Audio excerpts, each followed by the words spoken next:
Bijan Robinson, and a tackle-breaking run by Robinson. Preparing mentally before the game always gets me in a comfortable mindset for the game. Bijan Robinson, he's going to have his first NFL touchdown. I think it's just like a lot of repetition and practice and understanding that you got to continue to take those reps so you can be ready for the game. Oh, my goodness.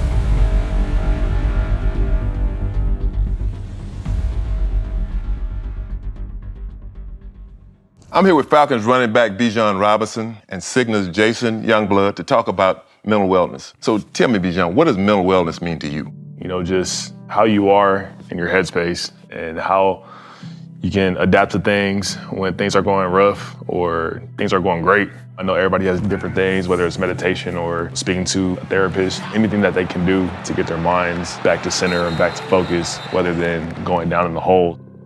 That's good, because I think about when I played, when I think of mental wellness, that's something we didn't talk about. You never talked about being sad because, football was like, it's a man's sport. You get out there, son, you play. Yeah. You don't worry about all that other stuff. So it was a different National Football League back then. What advice would you give a young athlete, high school, college, going to the pros, about mental wellness?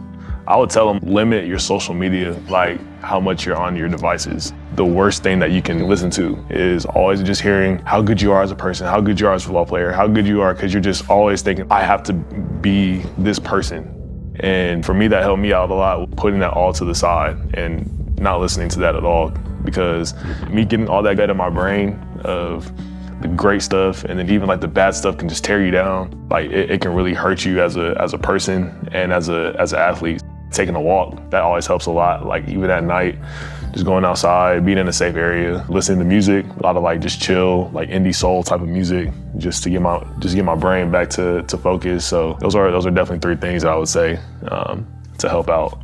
So Jason, let me ask you, so how do you help players with their mental wellness? I think for years there was such a stigma around mental illness or mental well-being. We didn't talk about it. It wasn't just in the NFL. It was all over, no matter what your profession was.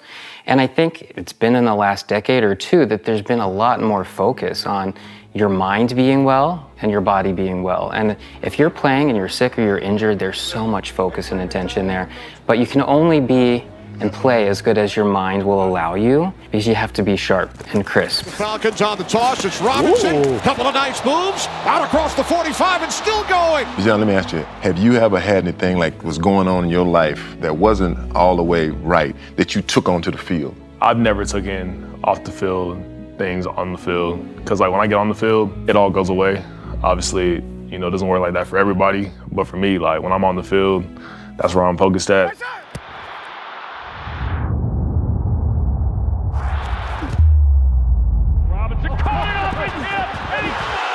I have a couple teammates that something would happen off the field and you can just tell that they just weren't right on the field. And, when I saw that, just even asking them like, are you all right? They would just tell me like, man, it's not clicking for me today. And the importance of, just somebody who's your peer stepping forward and acknowledging is so meaningful.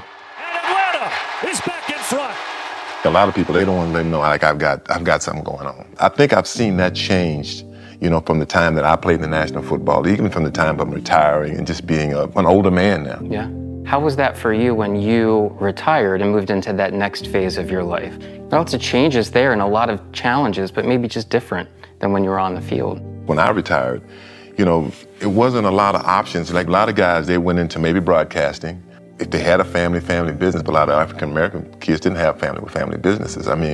So you were kind of stuck. You were just kind of like, okay, now what do I do next? And that would cause guys to have sometimes mental breakdowns. Yeah. How did you manage throughout that transition? For me, football was not my life. He just ran right over that tackle. I loved it, but I didn't make it something I just depended on for my livelihood. So I think that's why it was different for me. And for Bijan and the younger players, it's different for them because they do have a guy like you, Jason, somebody they can go talk to. I was probably in my late 40s, and I retired at 33, when I was able to talk to other guys and say, man, I think I'm having some emotional up and downs. Yeah. And you feel like it's an embarrassing issue to talk about.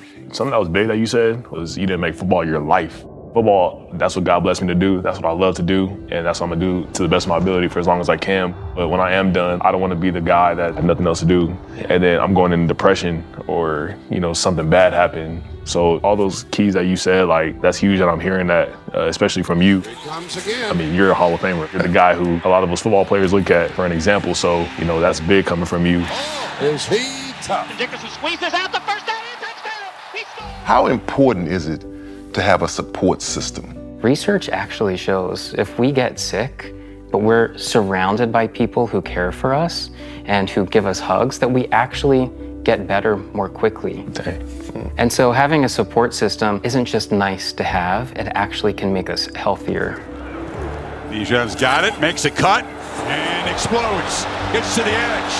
Bijan Robinson. My family has been there with me through everything. I mean, my grandparents and my mom, they go to every single game. Like, they haven't missed a game. You love to have that on. Yeah, It's the best. I do. I know do. it's the Like, best seeing them habit. after the game, just seeing them there, just happy for you and just always being there for you no matter what. Like, that does something to me mentally, just like knowing that no matter what goes on, like, they're always there. I mean, that's what's, brought me here today, and that's what is continuing to, keep me going. Jason, thank you very much for coming. Bijan, thank you very much. Thank you for both for just opening up and telling us, what you guys think.